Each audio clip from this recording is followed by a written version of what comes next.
In the equipment room at Nuidat in 1967, an American Special Forces advisor watched with confusion as an Australian SAS trooper inspected his weapon before a patrol. The rifle was a L1A1 self-loading rifle, a 7.62mm battle rifle that the United States had abandoned 3 years earlier in favor of the M16. The American couldn't help himself. "You know we've got crates of M16s you guys can use," he offered. "Lighter, more rounds, fully automatic. Your boys wouldn't have to lug those heavy things through the bush." The Australian looked up, smiled politely, and went back to checking his rifle. "No thanks, mate," he said. "This one kills what I aim at." That brief exchange, repeated in various forms throughout the Vietnam War, captured one of the most significant tactical decisions made by any Allied force in Southeast Asia. While American troops carried the M16, and while that rifle would eventually become one of the most successful military firearms in history, the Australian Special Air Service Regiment made a deliberate choice that seemed to contradict every trend in modern warfare. They refused American weapons. They stuck with their heavier, older, supposedly outdated battle rifles, and in doing so, they achieved the most remarkable combat record of any special operations unit in the entire conflict. This is the story of why they made that choice, what it cost them, and why it worked when everything suggested it shouldn't. The weapon that America abandoned. To understand the Australian decision, you first need to understand what they were refusing. By 1965, when the first Australian SAS squadron deployed to Vietnam, the United States military was in the midst of the most significant small arms transition since World War II. The M14 rifle, chambered in 7.62mm NATO, was being rapidly replaced by the M16, which fired the smaller 5.56mm round. The M14 had served the United States for barely a decade. It was essentially an updated version of the legendary M1 Garand, modified to accept a detachable 20-round magazine and capable of automatic fire. It used the 7.62mm NATO cartridge, a powerful full-sized rifle round that could reach out to 800 meters and punch through cover with devastating effect.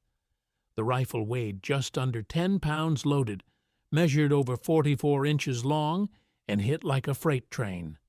But Vietnam exposed its limitations brutally. The jungle fighting rarely involved long-range engagements.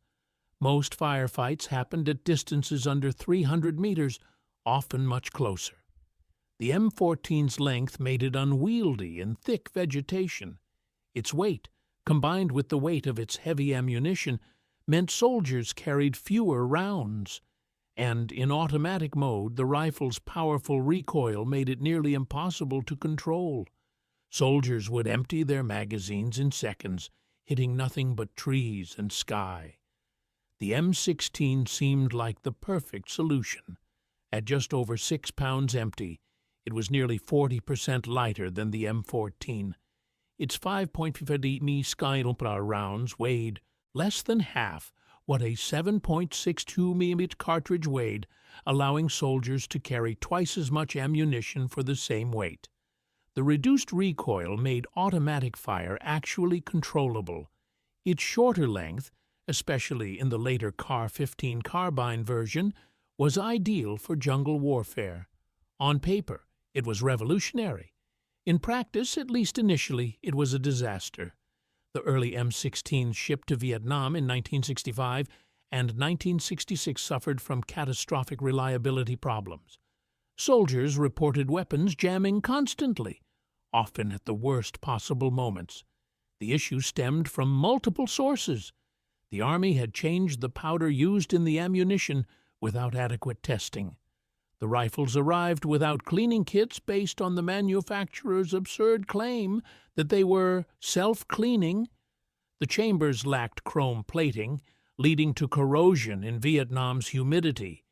The original design lacked a forward assist, meaning if the bolt didn't fully close, there was no way to force it.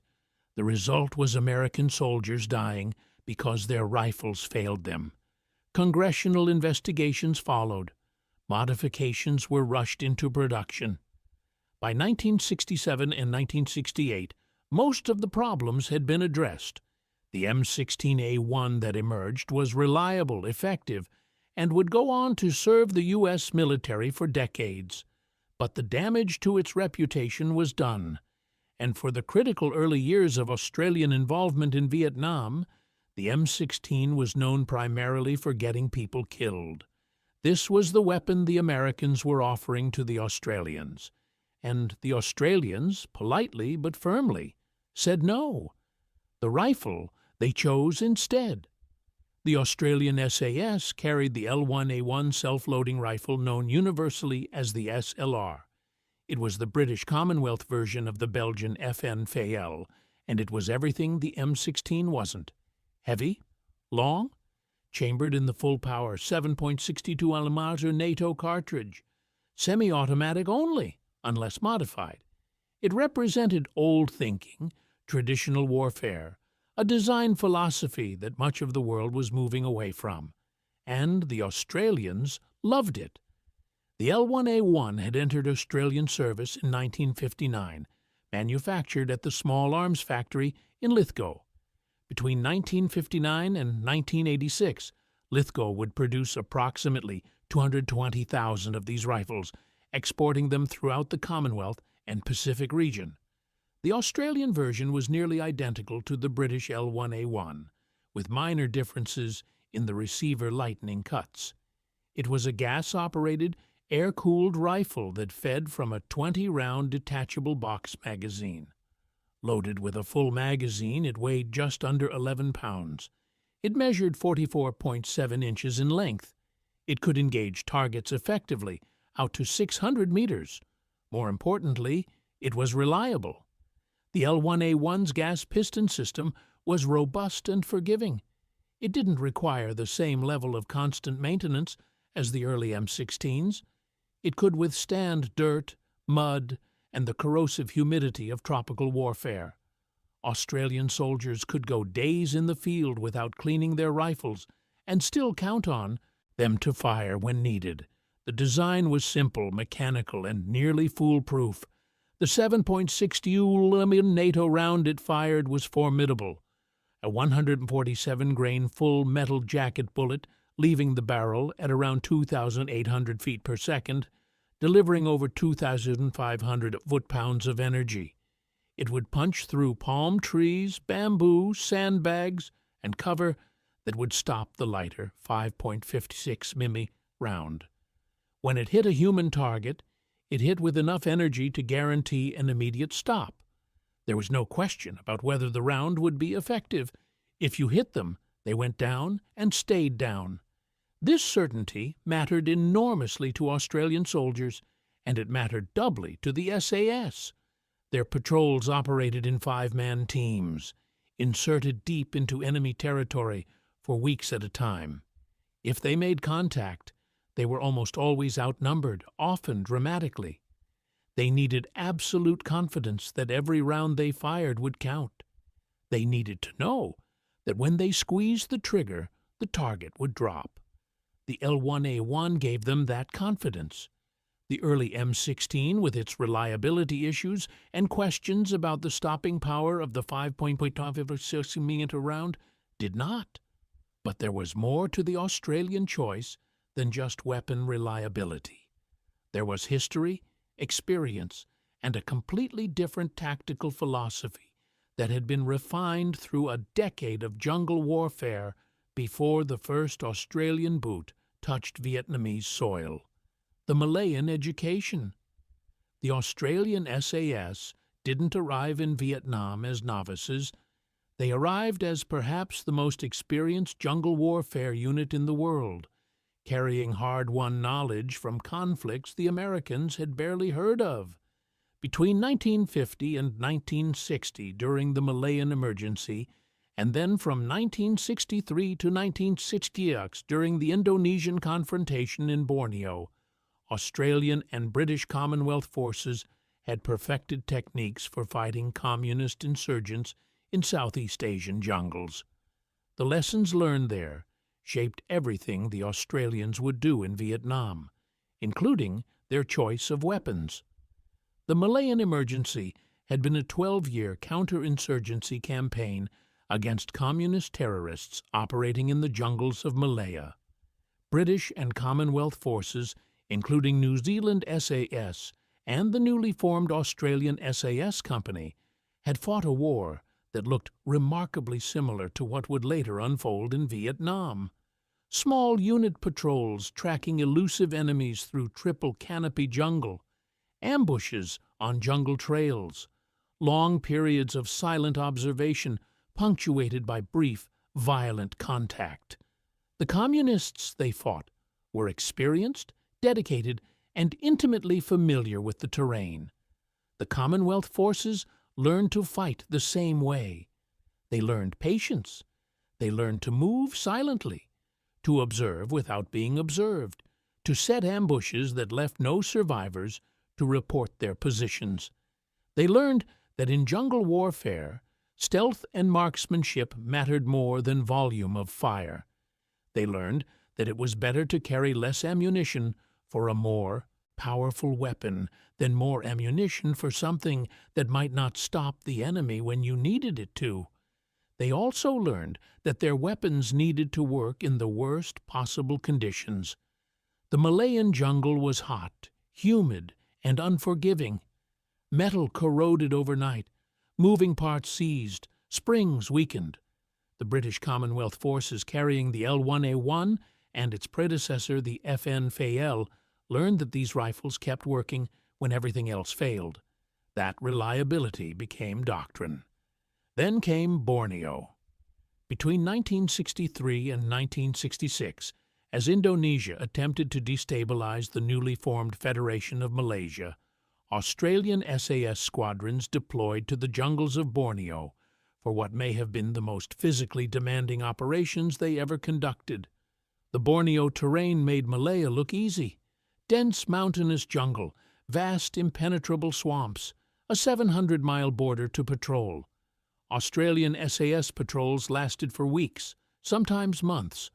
One patrol ran for 89 consecutive days.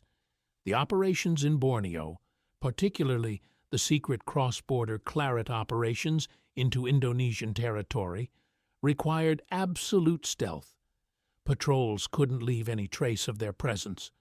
They walked off trails, moving through vegetation so dense they could cover less than a kilometer in a day. They carried everything they needed on their backs because resupply was impossible. They lived on short rations, rarely cooking, never making fires that might give away their positions. And they learned that in this environment, weapons choice mattered enormously. The L1A1, despite its weight, proved ideal. It was durable enough to function after weeks in the jungle without proper cleaning. Its accuracy at range allowed patrols to engage targets from positions of concealment.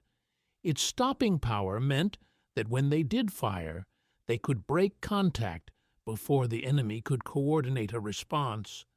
The rifle became an extension of the patrol's tactical philosophy, unseen, patient, and absolutely lethal when the moment came.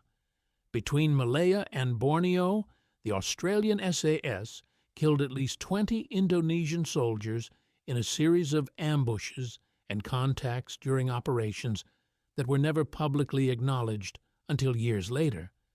They conducted more than 40 patrols on both sides of the border, almost half purely for reconnaissance. They proved that small, highly trained teams, armed with reliable weapons and operating with near-perfect fieldcraft, could dominate areas that would require battalions of conventional troops to control. This was the experience the Australian SAS brought to Vietnam. They weren't learning jungle warfare for the first time. They weren't adapting to a new environment or figuring out tactics on the fly. They arrived with a proven system, refined over more than a decade of actual combat, and that system was built around the L1A1 rifle. When American advisors suggested switching to the M16, they weren't just asking the Australians to change weapons. They were asking them to abandon everything they'd learned, to discard a system that had proven itself in conditions virtually identical to Vietnam. The Australians looked at the early M16 with its teething problems and lighter round, and saw a solution to problems they didn't have. They had spent years developing tactics that worked with the L1A1. Why change? The weight question. Critics of the Australian decision focus on one undeniable fact: the L1A1 and its ammunition were heavy. A loaded L1A1 with 5 20-round magazines weighed approximately 16 pounds. The same loadout with an M16 and 5 30-round magazines weighed less than 12 pounds. Over the course of a patrol lasting days or weeks, that difference mattered. Australian SAS soldiers felt that weight with every step. They carried full patrol loads that could exceed 100 pounds. Weapons, ammunition, rations, water, radio equipment, medical supplies, spare batteries, signal equipment, emergency rations, and the various specialized gear each patrol member needed for their role. Adding 4 pounds to the base weight of weapon and ammunition was significant. But the Australians made a calculated trade. They accepted the weight because of what that weight gave them. Every 7.62 millimeter round they carried represented guaranteed stopping power. In a 5-man patrol operating 20 kilometers from friendly forces surrounded by enemy territory, the ability to drop targets with single shots was worth more than the ability to spray rounds downrange. The Australian tactical doctrine reinforced this thinking. SAS patrols in Vietnam operated under strict rules of engagement designed to prevent compromise. If detected, they were to immediately establish fire superiority, create the impression of a much larger force, and break contact as quickly as possible. This required accurate, devastating fire in the first few seconds of contact, then disciplined withdrawal while supporting elements covered the retreat. The L1A1 excelled in this role. A 5-man patrol could put down such overwhelming initial fire that enemy forces often assumed they were facing a much larger unit. The heavy crack of 7.62-meter rounds, the sight of cover being shredded, the immediate casualties, all combined to shock and disorient the enemy long enough for the patrol to disengage. The patrol didn't need to carry 300 rounds per man because they weren't planning to get into sustained firefights. They needed 100 rounds of ammunition that would absolutely, positively drop anything they hit. Furthermore, the Australians addressed the weight issue through training and field discipline. Australian soldiers were issued 5 20-round magazines as standard loadout. Most carried more, often many more. They would strip magazines from casualties, scrounge ammunition from supply points, and trade rations for extra rounds. The mentality was simple. You could always find food in the jungle, but ammunition was irreplaceable. They also accepted that the L1A1's weight demanded better physical conditioning. Australian troops arrived in Vietnam after extensive pre-deployment training that emphasized carrying heavy loads over long distances. They were expected to patrol for days while carrying weights that would break many soldiers. The culture of the Australian military, and especially the SAS, placed enormous emphasis on physical fitness and mental toughness. The rifle's weight became another selection factor, another test. If you couldn't handle it, you didn't belong on patrol. The Americans, operating with different tactical doctrines, made different choices. U.S. patrols often called in supporting fire, worked with helicopter gunships, and could count on rapid reinforcement. They needed to carry more ammunition because their tactics involved more sustained engagements. For them, the M16's lighter weight and higher ammunition capacity made sense. For the Australians, operating under the assumption that they'd be on their own and that compromise meant almost certain death, the L1A1's reliability and power outweighed its bulk, the bitch, when even the L1A1 wasn't enough. But the story of Australian weapons in Vietnam doesn't end with the standard L1A1. The SAS, operating in conditions even more demanding than conventional infantry faced, began modifying their rifles to better suit their specific needs. The result was one of the most distinctive field-modified weapons of the entire war, known universally as the bitch. The bitch started as either a standard L1A1 or, more commonly, an L2A1 automatic rifle. The L2A1 was the heavy-barrel squad automatic weapon variant of the L1A1, capable of fully automatic fire and intended to provide suppressive fire support. Australian factories had produced approximately 10,000 of these between 1962 and 1982. The L2A1 came with a bipod, a heavier barrel to handle sustained fire, and 30-round magazines instead of the standard 20-round versions. SAS armorers took these rifles and cut them down.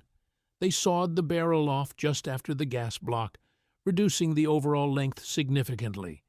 They removed the bipod and sometimes the handguards. Some versions received a forward pistol grip, often salvaged from other weapons, to help control the shortened rifle during automatic fire. They modified the sear or added L2A1 automatic fire components to L1A1 rifles to enable full auto capability. Many received XM148 40mm grenade launchers obtained from U.S. forces mounted under the barrel. The modifications created a weapon that was shorter, lighter than a standard L1A1, capable of fully automatic fire and absolutely devastating at close range. The shortened barrel meant unburnt powder was still igniting as the bullet left the muzzle, creating a massive muzzle flash and a sound like a cannon going off. Enemy forces who encountered patrols armed with these modified weapons often reported being engaged by .50 caliber machine guns, not rifles. The psychological effect was profound. The bitch got its name from its handling characteristics. The shortened barrel, combined with the powerful 7.62mm cartridge and the reciprocating bolt, created a weapon that was extremely difficult to control during automatic fire. The rifle would twist and climb, making it nearly impossible to hold on target for more than a few rounds. But for the SAS's purposes, that didn't matter. The bitch wasn't meant for aimed fire at individual targets.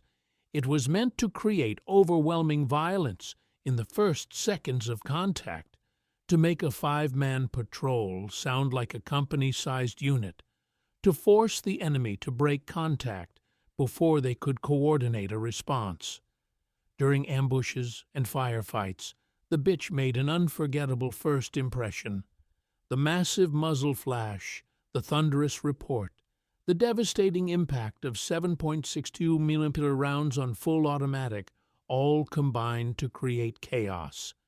Viet Cong and North Vietnamese forces, suddenly engaged by what sounded like heavy machine guns, would often withdraw immediately, unsure of what they were facing.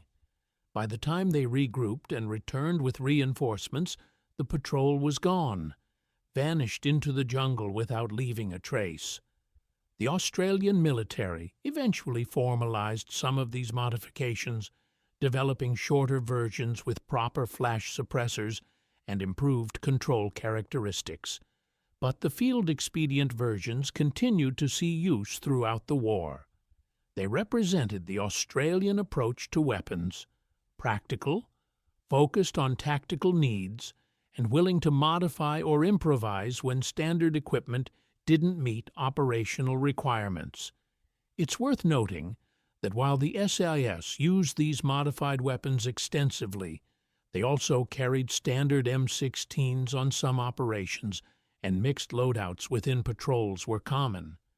But even when they carried American weapons, the Australians modified them. They added foregrips, attached grenade launchers, taped magazines together for faster reloading, and made whatever changes they felt would increase effectiveness. The culture was one of constant adaptation and improvement, with soldiers empowered to modify their equipment based on actual field experience. The ammunition that made it work. The Australian commitment to the 7.62mm NATO round went beyond just the rifle. They had to be certain the ammunition would perform exactly as needed in the specific conditions of Vietnam. The Australian Defence Force used ammunition manufactured to the F4 ball specification, which was essentially equivalent to the NATO M80 ball round, but produced to Australian standards. The F4 ball cartridge fired a 144-grain full metal jacket projectile at approximately 2,750 feet per second from a 21-inch barrel. This produced muzzle energy of around 2,500 foot-pounds. But raw ballistics only tell part of the story. The real value of the 7.62mm round in Vietnam came from its performance against cover and vegetation. The Vietnamese jungle was dense beyond imagination for those who haven't experienced it. Triple canopy forest, with thick vegetation at ground level, mid-level bamboo and vines, and a high canopy that blocked most sunlight. In this environment, shots often had to pass through multiple barriers before reaching the target. Palm fronds, bamboo stalks, small trees, vines thick as a man's arm, all could deflect or stop a bullet. The 7.62mm NATO round, with its heavy bullet and high momentum, punched through barriers that would stop lighter rounds.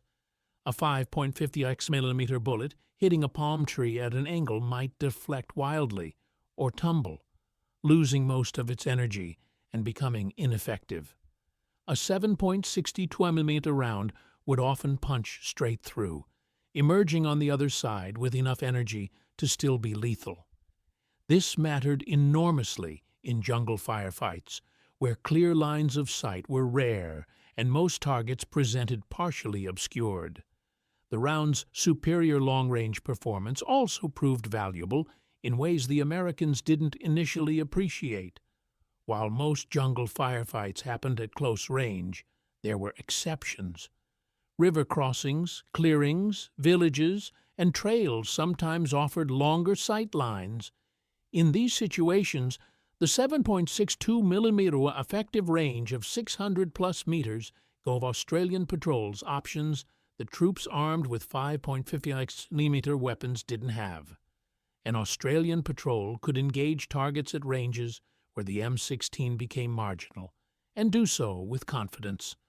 But perhaps most importantly, the 7.62mm round's terminal ballistics provided psychological assurance. Every Australian soldier who had trained with the L1A1 had seen what the round did to targets. They had watched it demolish cover, punch through barriers, and transfer devastating energy to anything it hit. They knew, with absolute certainty, that if they put a round on target, that target was going down. That confidence affected how they fought. They took their time, aimed carefully, trusted their weapons, and didn't panic and spray rounds wildly. This discipline, built on confidence in their ammunition, made them more effective in combat. The Australians also carefully managed their ammunition supply. Because 7.62mm NATO rounds were heavier and bulkier than 5.50mm, they couldn't rely on the same supply infrastructure that supported American forces. Australian logistics units had to maintain separate supply chains, separate stocks, and separate distribution systems. This added complexity and cost, but it was accepted as necessary to maintain the tactical advantages the round provided. Interestingly, Australian financial constraints actually reinforced good ammunition discipline. Australian soldiers were forbidden from discarding empty magazines because replacements were expensive and sometimes hard to obtain. They had to collect their empty magazines and refill them when they had the opportunity. This seemed like a minor administrative annoyance, but it reinforced a culture of ammunition conservation. Australian soldiers thought carefully about every shot they fired because they knew they might not get to carry as much ammunition as they wanted. This led to more disciplined fire and less wasted ammunition compared to some U.S. units, where soldiers could often obtain fresh loaded magazines more easily than they could refill empties, the tactical philosophy behind the choice. The Australian weapons decision wasn't made in isolation. It was part of a comprehensive tactical philosophy that differed fundamentally from how American forces operated in Vietnam. Understanding these tactical differences explains why the L1A1 made sense for the Australians, even as the M16 made sense for the Americans. American forces in Vietnam fought with overwhelming firepower. When they made contact, their immediate response was to call in artillery, request helicopter gunships, and summon tactical air support. The infantry's job was often to fix the enemy in place long enough for supporting fires to arrive and destroy them. This doctrine required infantry to carry large amounts of ammunition because they needed to maintain fire until support arrived. It also meant that individual weapon reliability, while important, was less critical because the real killing was done by indirect fire and air support. The Australians couldn't fight that way. Australian forces in Vietnam were much smaller than American forces. The entire Australian commitment never exceeded 8,000 troops, compared to over 500,000 Americans at the peak. Australian artillery support was limited. They had fewer helicopters, less tactical air support, and less ability to rapidly reinforce units in contact. Australian units, and especially SAS patrols, had to win their fights with what they carried. This led to fundamentally different tactics. Australian SAS patrols didn't seek contact. Their mission was reconnaissance and intelligence gathering. If they spotted enemy forces, their job was to observe, report, and withdraw without being detected. Contact, especially for a 5-man patrol deep in enemy territory, was a failure of fieldcraft that could get everyone killed. But when contact was unavoidable, Australian doctrine emphasized immediate, violent action. The patrol would open fire simultaneously, putting out devastating accurate fire for 30 to 60 seconds while moving to break contact. The goal was to shock the enemy, create casualties, and withdraw before the enemy could recover and coordinate a response. This required absolute confidence in weapons and marksmanship. Every member of the patrol needed to hit their target on the first shot because there might not be time for a second. The L1A1's characteristics perfectly suited this doctrine. Its accuracy allowed for precise first-round hits. Its stopping power ensured that targets went down immediately. Its reliability meant it would work even after days in the jungle without cleaning. Its heavy report created the impression of more weapons than were actually firing. All of these factors combined to make the rifle ideal for the Australian way of fighting.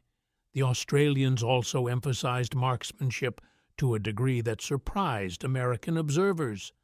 Every Australian soldier was expected to be able to hit man-sized targets at 300 meters under field conditions. SAS soldiers trained to much higher standards, regularly engaging targets out to 400 meters and beyond. This marksmanship training was built around the L1A1's characteristics, its recoil, its sight picture, its trajectory. Switching to the M16 would have meant retraining all of those fundamentals. Furthermore, Australian tactical doctrine placed enormous emphasis on stealth and fieldcraft. Patrols moved slowly, sometimes covering less than a kilometer in an entire day. They stopped frequently to listen and observe. They wrapped every piece of metal equipment in tape to prevent noise. They mixed mud into their uniforms to eliminate shine. They didn't smoke, didn't cook hot meals, didn't speak above whispers for weeks at a time. Everything was designed to allow them to see without being seen, to move without being detected. In this context, the L1A1's weight became less of an issue. Australian patrols weren't trying to move fast. They were trying to move silently and carefully. The rifle's heft, which would be a disadvantage for troops conducting rapid movement, mattered less for patrols that measured progress in hundreds of meters per day rather than kilometers. The Americans, operating with different missions and different support, developed different tactics. U.S. patrols often moved faster, covered more ground, and relied on their ability to call in support when they made contact. For these tactics, the M16's lighter weight and higher ammunition capacity made perfect sense. Neither approach was inherently superior. They were optimized for different missions, different levels of support, and different operational philosophies. The results speak. Debates about weapons and tactics can continue forever, but ultimately, combat results matter more than theory. By that measure, the Australian SAS's decision to stick with the L1A1 was vindicated completely. Between 1966 and 1971, the Australian SAS conducted nearly 1,200 patrols in Phuoc Tuy Province and surrounding areas. They eliminated over 600 enemy soldiers confirmed, with the actual number likely higher because many casualties in dense jungle were never found or confirmed. Their own casualties were almost non-existent. 1 killed in action, 1 died of wounds, 3 killed in accidents, 1 missing. That represents a kill ratio unprecedented in the entire Vietnam War. No other unit, American, Australian, or otherwise, achieved anything close to those numbers. The SAS's success wasn't just about weapons, of course. It was about training, tactics, experience, fieldcraft, intelligence, and the quality of the soldiers themselves. But those soldiers chose the L1A1. They trusted it, they trained with it, they fought with it, and they survived and prevailed with it. The psychological impact on enemy forces was profound.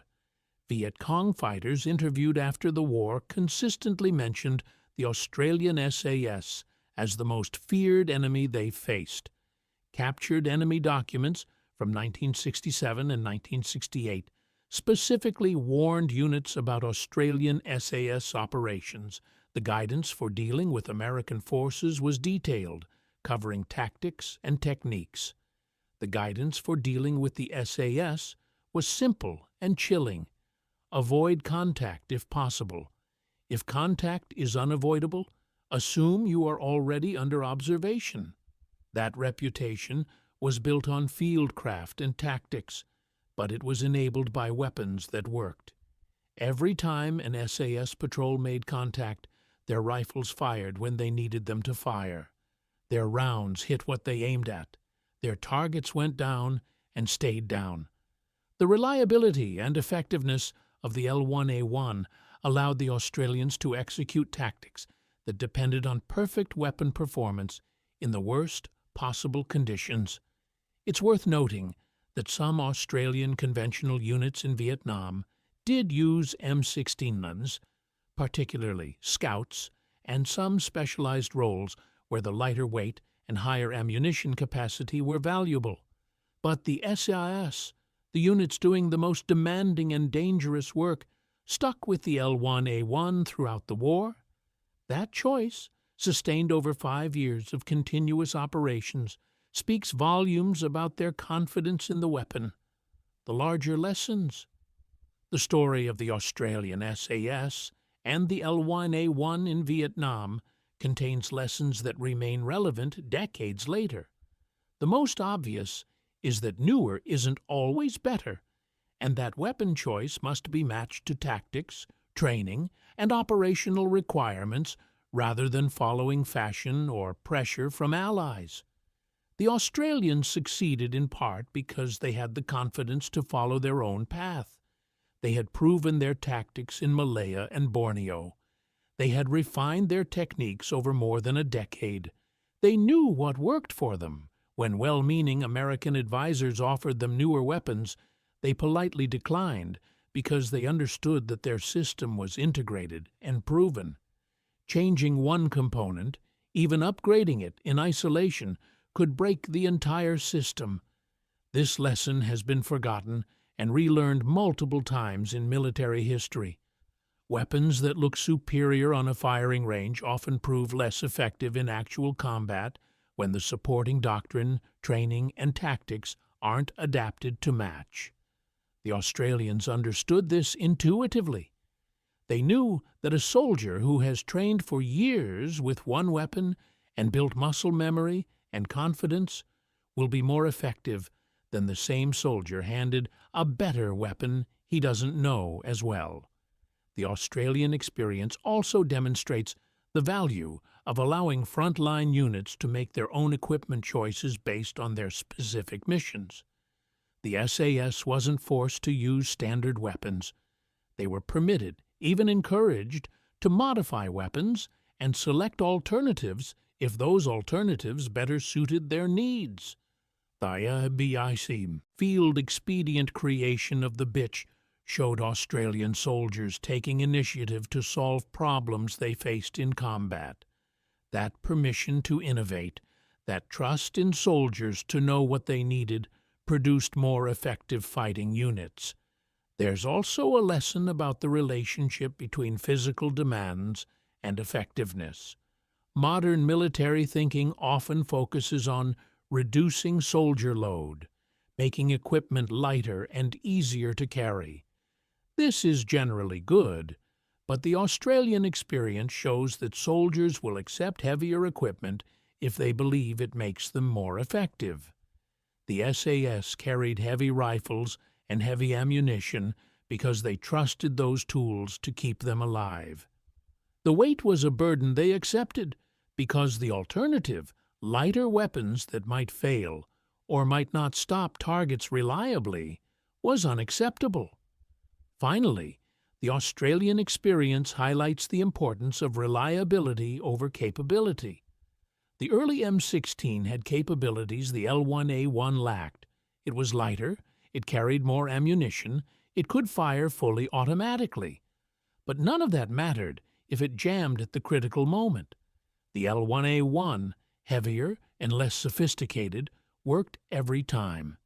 In combat, reliability is the most important capability a weapon can have. Everything else is secondary. The combat reality, when theory meets jungle. The theoretical debates about weapon choice become meaningless when reduced to actual combat experiences. The Australian SAS's operations in Vietnam tested their equipment choices in the most demanding circumstances possible, and those tests revealed truths that no firing range evaluation could capture. Consider a typical patrol scenario from 1968. 5 SAS soldiers inserted by helicopter into dense jungle 15 kilometers from the nearest friendly position. Their mission: observe a suspected Viet Cong supply route for 7 days, report enemy movements, and extract without contact.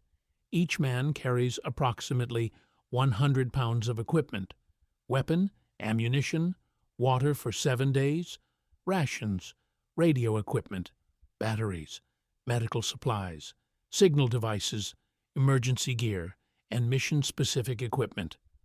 The patrol moves through vegetation so thick that visibility extends perhaps 10 meters in any direction.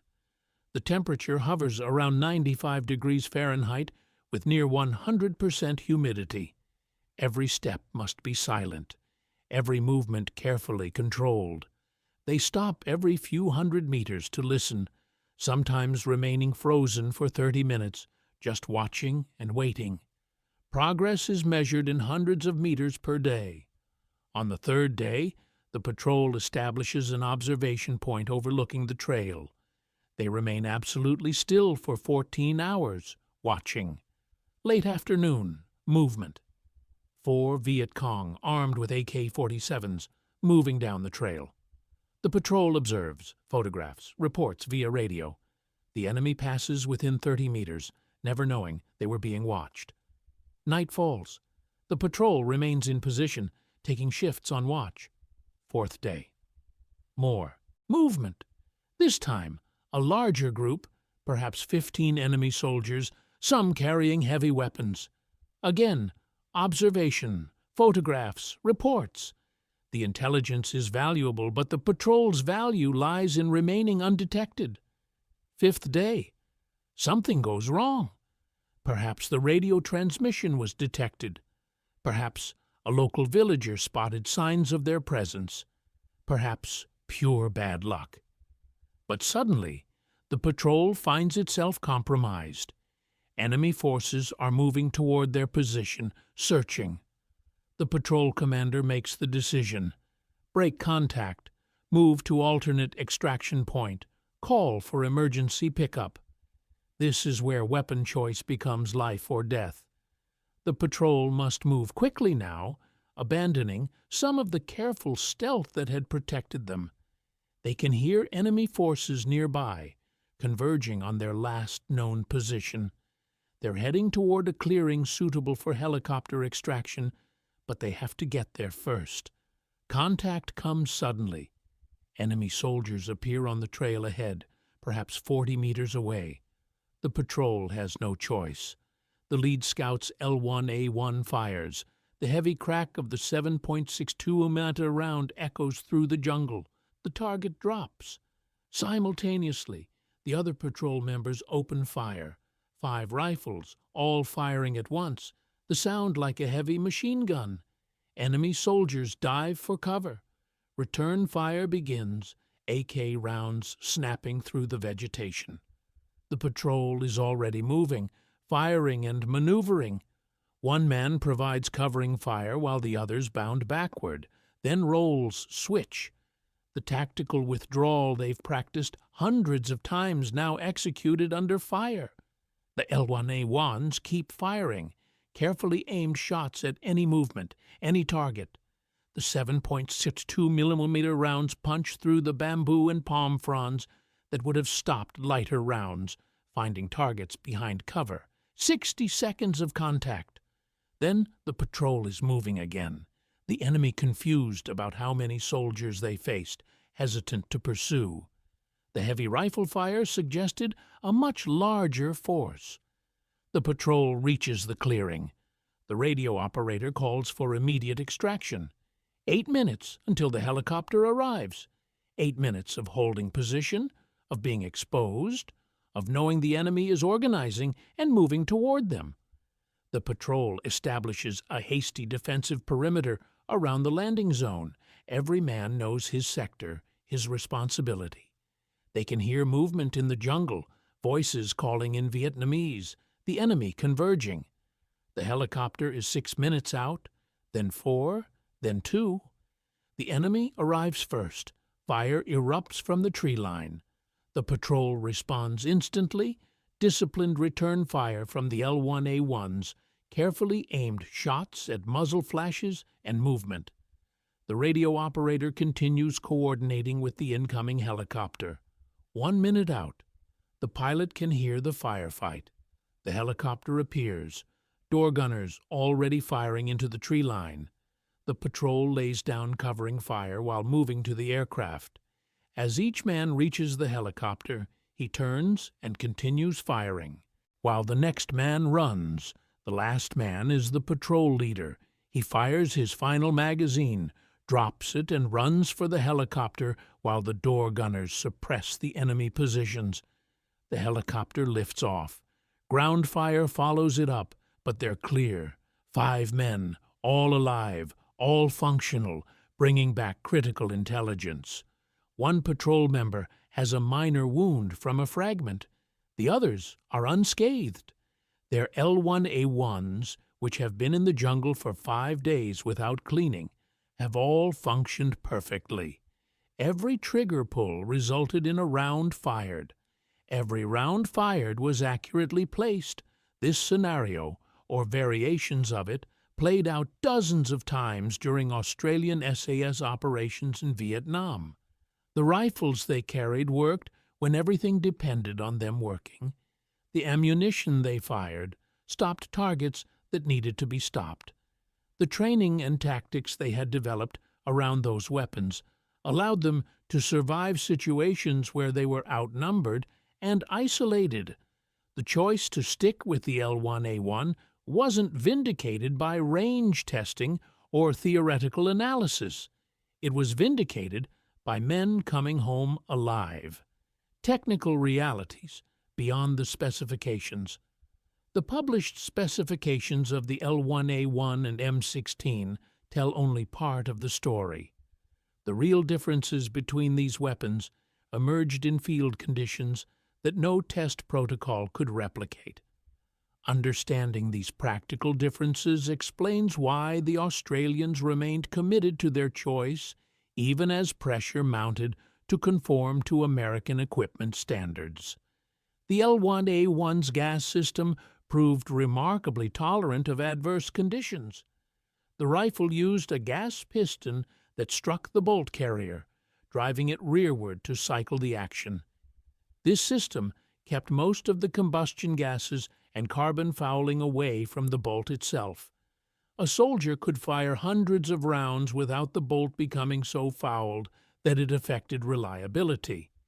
In the humid, dirty environment of Vietnam's jungles, this tolerance mattered enormously. The early M16, by contrast, used a direct impingement gas system that channeled combustion gases directly into the bolt carrier.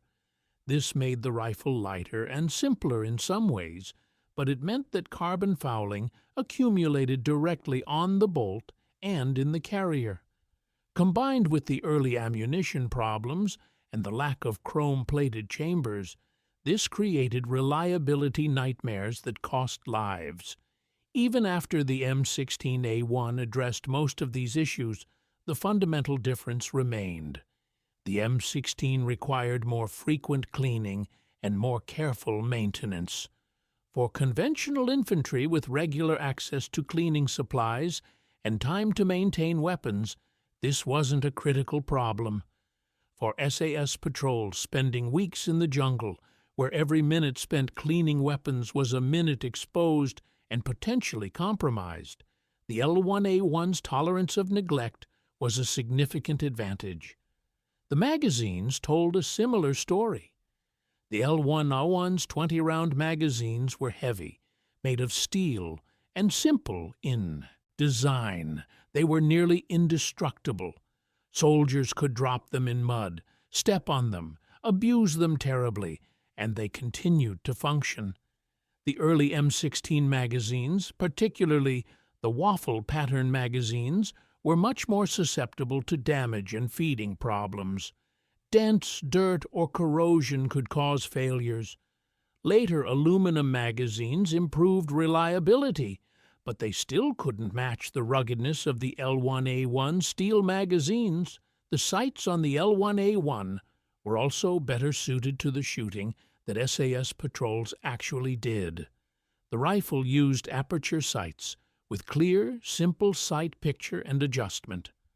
Australian soldiers could make precise shots at extended ranges with iron sights that were robust and unlikely to be damaged or knocked out of alignment. The early M16 sights were adequate but less refined, and more importantly, they were optimized for shorter ranges than the L1A1 sights. The L1A1's trigger was another advantage. The rifle had a clean, relatively light trigger pull that aided accuracy. Soldiers could make precise shots without disturbing their sight picture. The early M16's trigger was heavier and less refined, making precise marksmanship more difficult.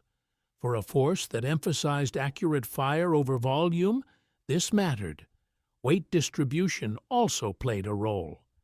The L1A1, despite being heavier overall, balanced well. With a loaded magazine, the rifle's center of gravity was close to the hands, making it relatively easy to carry for extended periods and quick to bring to the shoulder when needed. The M16, lighter overall, was more muzzle-light, which some soldiers preferred, but others found made the rifle less stable for precision shooting. The L1A1's construction quality reflected British and Australian manufacturing standards that emphasized durability over cost savings. The rifle was overbuilt by modern standards, with heavy-gauge metal and robust components. This made it heavier, but it also meant that parts rarely broke. Extractors, firing pins, springs, all the small components that could fail in field conditions were made to withstand abuse. SAS patrols could operate for weeks without spare parts because parts failures were extremely rare. Ammunition logistics created another practical difference. The 7.62 NATO round was the standard machine gun ammunition for Australian forces. This meant that SAS soldiers could, in emergencies, obtain ammunition from any Australian unit in country. They could strip belts of machine gun ammunition if necessary. The round was also used by various South Vietnamese and Allied forces, creating additional resupply options. While the 5.5mm was becoming more common, during the critical early years of Australian involvement, 7.62mm was more widely available in the operational area. The terminal ballistics of the two rounds showed even more dramatic differences in jungle conditions than in open terrain. The 7.62mm NATO round, with its heavy bullet and high momentum, maintained its trajectory better when passing through vegetation. Foliage that would deflect or destabilize the lighter 5.56mm round often had minimal effect on the 7.62mm round. This meant that Australian soldiers could engage targets through light cover, with confidence that their rounds would reach and affect the target. The sound signature also mattered tactically. The L1A1's report was distinctive and heavy. Enemy forces who heard it knew they were being engaged by serious weapons. The psychological impact of that heavy crack, especially when multiple L1A1s fired simultaneously, often caused enemy forces to believe they faced larger units than were actually present. The M9, with its lighter round and sharper report, didn't create the same impression. These technical realities, learned through actual field use rather than laboratory testing, reinforced the Australian commitment to the L1A1. Each operational patrol provided data points about what worked and what didn't. Soldiers noticed that their rifles kept firing when conditions suggested they shouldn't. They noticed that their rounds hit targets through cover that should have protected them. They noticed that enemy forces reacted differently to the sound of their weapons. This accumulated field experience created institutional knowledge that couldn't be easily transferred. An American advisor, no matter how well-meaning, couldn't argue with an Australian SAS trooper who had 200 patrols worth of experience, telling him that the L1A1 worked and he wasn't interested in changing. The soldier wasn't being stubborn. He was being rational, basing his decisions on empirical evidence gathered under combat conditions, the training investment, and muscle memory. The decision to maintain the L1A1 also reflected a massive investment in training that the Australians were unwilling to abandon. Every Australian soldier underwent extensive training with the rifle, but SAS soldiers took that training to levels that bordered on the obsessive. Understanding the scope of this training investment helps explain why changing weapons would have been more costly than it appeared. Basic Australian infantry training emphasized marksmanship to a degree that exceeded most other militaries. Australian recruits fired thousands of rounds during initial training, learning to engage targets at ranges from 25 to 600 meters. They practiced from various positions under different conditions with different types of ammunition. They learned to adjust for wind, elevation, and movement. They learned to maintain and repair their rifles under field conditions. By the time an Australian soldier completed basic training, he was intimately familiar with every aspect of the L1A1. For soldiers selected for SAS training, this was just the beginning. SAS selection and continuation training included intensive marksmanship programs that developed skills far beyond normal military standards. SAS soldiers practiced engaging targets at extended ranges under challenging conditions. They learned to shoot from moving vehicles, from helicopter doors, from unconventional positions. They learned to make first-round hits on targets at 400 meters and beyond. More importantly, they developed muscle memory. The weight of the rifle, its balance, its recoil, the trigger pull, the sight picture, all became automatic. An SAS soldier could acquire a target and fire accurately, without conscious thought, because thousands of repetitions had programmed the movements into his nervous system. He knew exactly how the rifle would behave when he pulled the trigger. He knew how much to lead a moving target. He knew how to compensate for vegetation deflection and wind. This muscle memory extended to weapon handling under stress. SAS soldiers practiced immediate action drills, malfunction clearance, magazine changes, and transition drills until they could perform them in the dark, under fire, while exhausted. They knew exactly where every control was located. They could clear a stoppage in seconds without looking at the rifle. They could execute reloads without conscious thought while focusing on target acquisition and situational awareness. Switching to the M16 would have required relearning all of these skills. The rifle's different weight and balance would have required adjusting shooting techniques. The different sight picture would have required retraining range estimation and holdover. The different recoil characteristics would have required modified firing positions and techniques. The different manual of arms would have required hours of practice to develop new muscle memory. For conventional infantry, this retraining burden might have been acceptable. Soldiers deploying to Vietnam often had months to prepare and could dedicate training time to new weapon systems, but for SAS soldiers already operating in Vietnam, with deployments structured around year-long squadron rotations, there was no opportunity for comprehensive retraining. Soldiers arriving in country needed to be immediately operational with weapons they already knew intimately.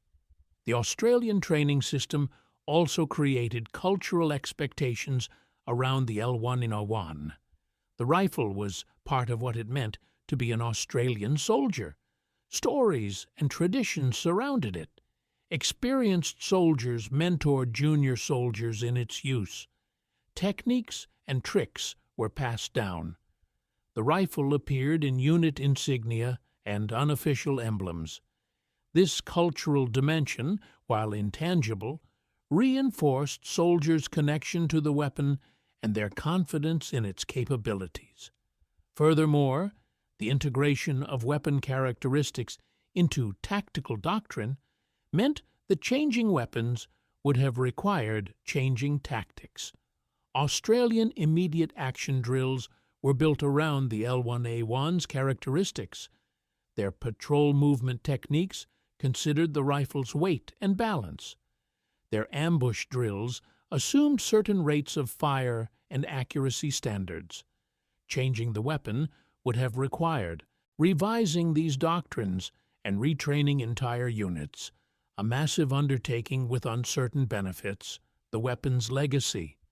The L-1A1 served the Australian Defence Force until 1988, when it was replaced by the F-88 Austere, an Australian-built version of the Steyr AUG.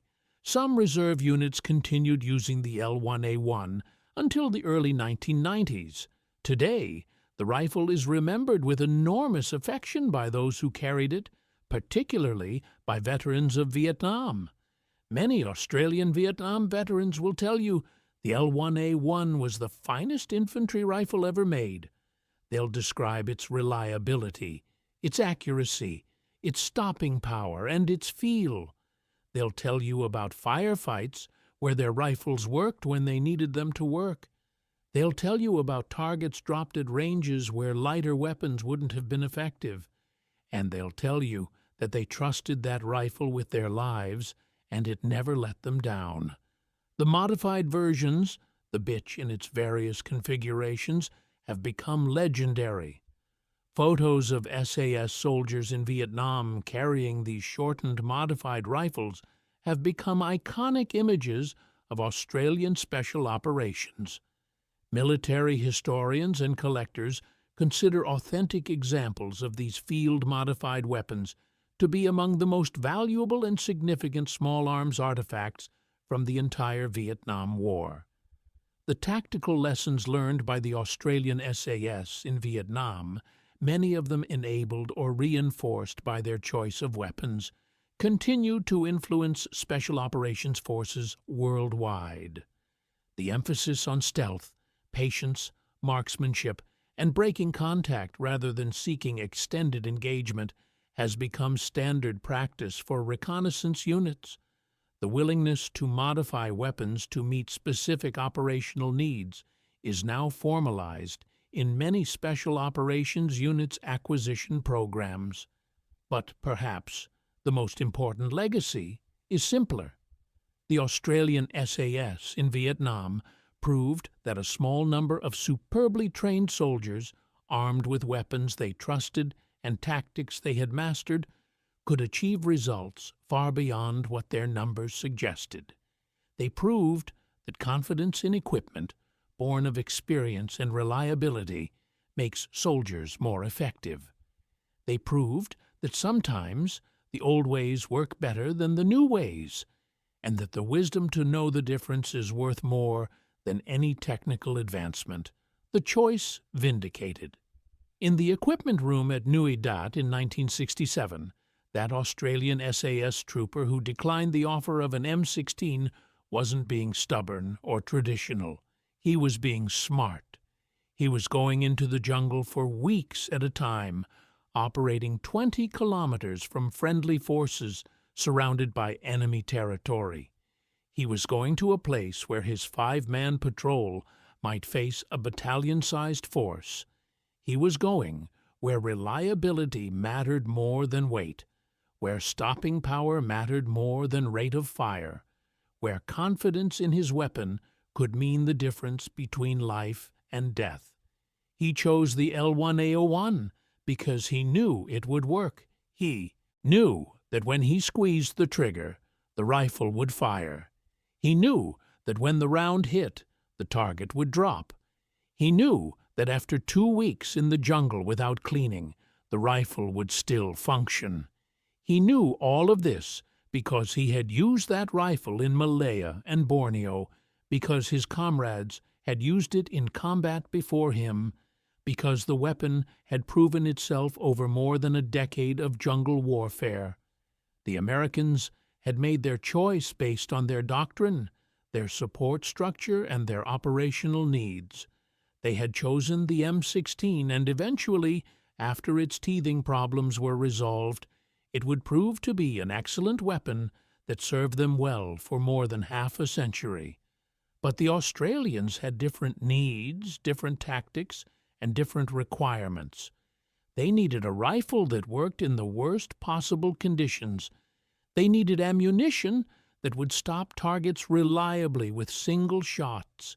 They needed weapons they could trust absolutely, because trust and confidence affected how they fought. They found all of that in the L1A1. The results vindicated their choice completely.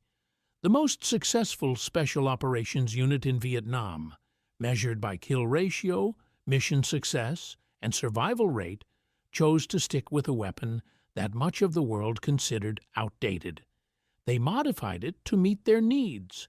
They trained with it until it became an extension of their bodies.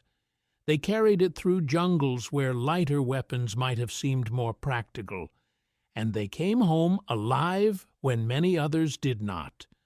That Australian trooper in the equipment room knew something that took military historians decades to fully appreciate. He knew that the best weapon isn't necessarily the newest weapon or the lightest weapon or the one with the most features. The best weapon is the one you trust completely when your life depends on it. For him, for the Australian SAS, for more than 1,000 patrols across 5 years in the deadliest jungles in the world, that weapon was the L1A1 self-loading rifle. It was heavy. It was old-fashioned. It was everything modern military thinking was moving away from. And it worked.